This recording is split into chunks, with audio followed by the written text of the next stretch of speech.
We're going to review using scale factors. This is going to be objective 18. First of all, how about name the two relationships that exist between angle A and angle B?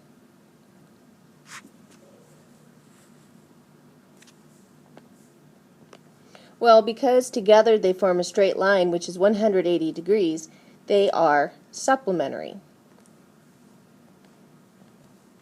Also, because they share this common ray right here,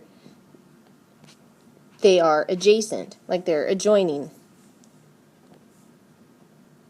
Okay, remember, proportions can be used to find a missing length. Here we have scale drawings or models, and we're going to use this proportion, model over actual equals model over actual.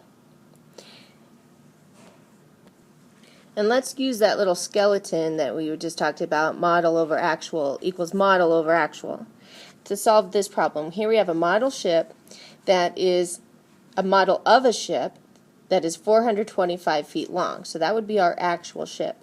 And it's constructed using a scale of 1 centimeter on the model is equal to 17 feet and on the actual ship. So what's the length of the model? Well, let's take this right here that we already know, the scale.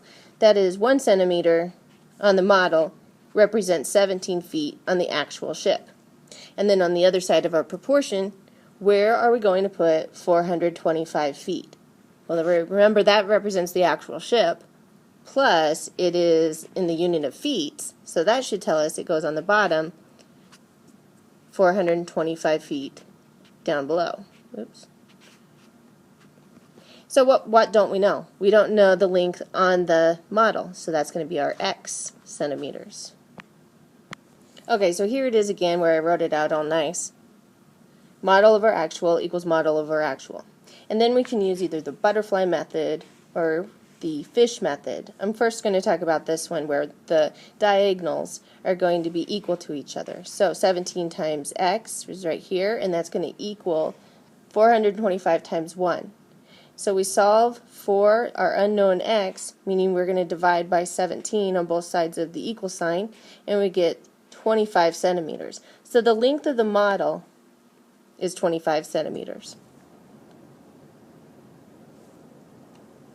And if you want, you can use the the fish method, where we're going to start here, and we're going to take 425 times 1 and then divide by 17, which is exactly what we just did on the other method, 425 divided by 17.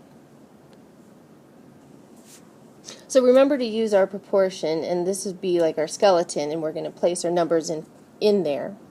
Model over actual equals model over actual. Go ahead and pause the video and find how long the actual car would be given this scale of 1 centimeter on the model represents 16 inches on the actual car. Just remember to pause.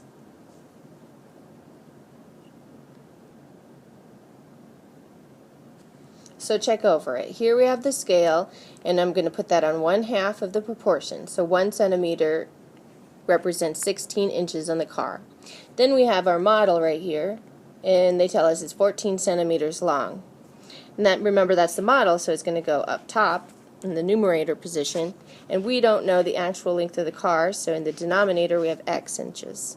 Okay, so we take 1 centimeter times x is equal to 16 times 14, and that's written here as an equation.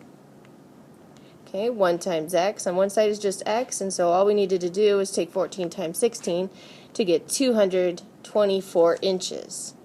Now, if we take 224 divided by 12 inches in a foot, the car would be 18 6/10 feet long, which makes sense. That sounds about right for a car.